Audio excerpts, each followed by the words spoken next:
Hey guys, I just thought I'd do a really quick recording on getting your your sketches looking a little bit better for putting in slides and showing in presentations. So likely I know a lot of you will be sketching and then taking photos of your sketches and then importing them. So I'm just going to show you a really quick process in Photoshop for making them look a little bit more balanced.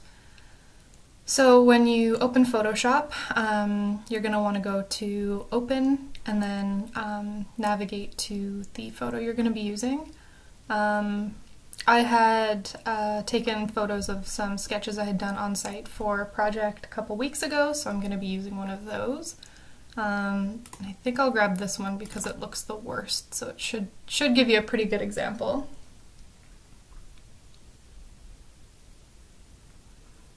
Okay, so the first thing that you want to do is rotate the image if you need to. I'm going to go through this kind of as if you've never opened Photoshop before, so a lot of this workflow will be pretty common if you have used Photoshop in any capacity.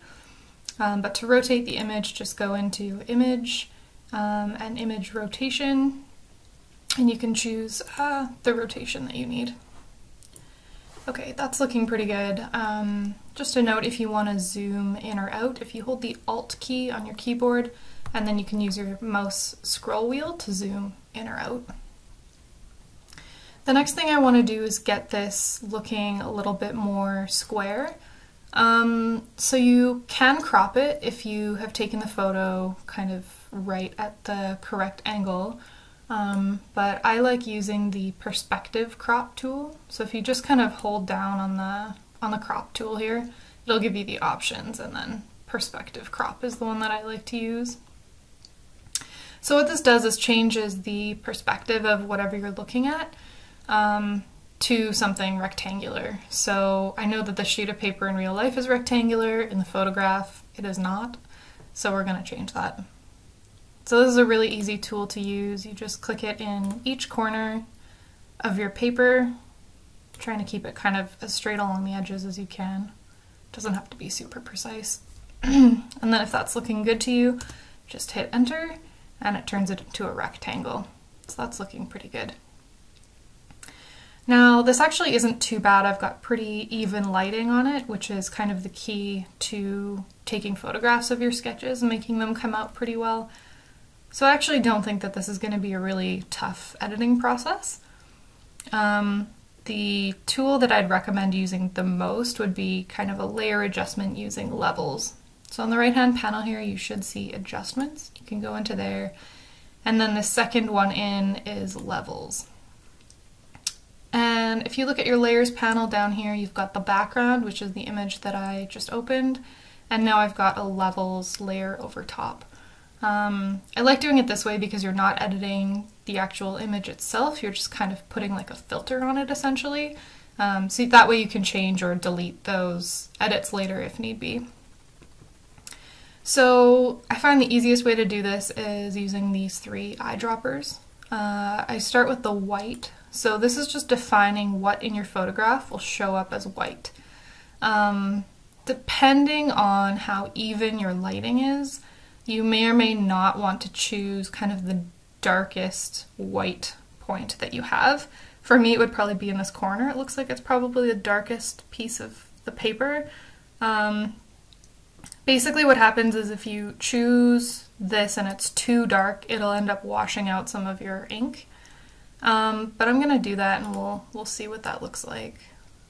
So that looks pretty good. It is washing out like a little bit in these sort of lighter sketched bits.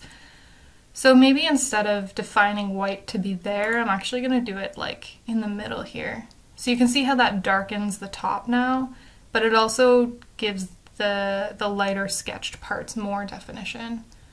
And if I go down here, it kind of does it even more. So I think I kind of like maybe somewhere in the middle here. That's looking pretty good. And then the next thing we want to do, now that we've defined the whites, we want to define the blacks. And for that, I always just choose the darkest part of the image. So I'm going to zoom into where I did kind of these like harder Sharpie lines and pick what I think is one of the darker pixels. If you choose something that's too light, you don't end up with any of this like kind of feathering of tone, which I think is important to keep when you are showing that like sketchy quality. So if you want really hard dark lines all over your paper, then you might want to choose one of those sketchy lines to define as black, but I usually like keeping it on the bolder side. So that's looking not too bad. Honestly, I could probably just export it as is. There are a couple other things I like to do. If this is kind of getting close to where you want it, but you still want a few more adjustments, you can do finer adjustments using the sliders here. And this is just defining, again, kind of those like tonal variations. So if I wanted to get rid of, on the top here, this darker band, I could say I want more white in the photograph. And actually that's looking pretty good. It's not really blowing out the sketched parts. So I think I'll keep that there. That looks pretty good. The next thing I like to do sometimes is to desaturate the image. So there's another adjustment layer here that's Hue and Saturation, and you can take the saturation slider all the way down. Obviously, if you're using color, you might not want to do this. Even with like Sharpie and black pen, they can sometimes have kind of a nice like blue hue, which you might want to keep. So just depending on your preference, but that is an option. Okay, and then lastly, I'm going to actually, now that I've got the top nice and bright white, it's still got a little bit of gray up here, and it's only in that corner, so I think I'm going to get rid of that. So I'm going to add a new layer. This is the new layer button down here. And I'm going to make my color white. Actually, I guess I'll do the eyedropper tool because this might not be exactly white. So if you just click on the color tool, it'll give you the options. And if you hover over the image, you get an eyedropper. Yeah, it looks like all of this is pretty much white. And then you can either hit B or select this brush tool. And this is just like a paintbrush, like in MS Paint.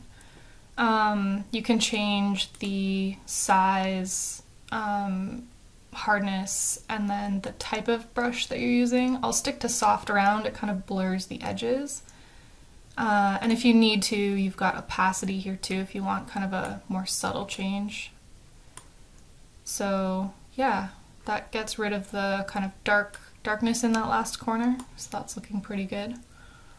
And then I guess I'll just crop it so it's like a little bit of a tighter crop. And then that's nice too because you can on your page you can put your sketches a little bit closer together and they won't interfere with one another if you've got them more closely cropped.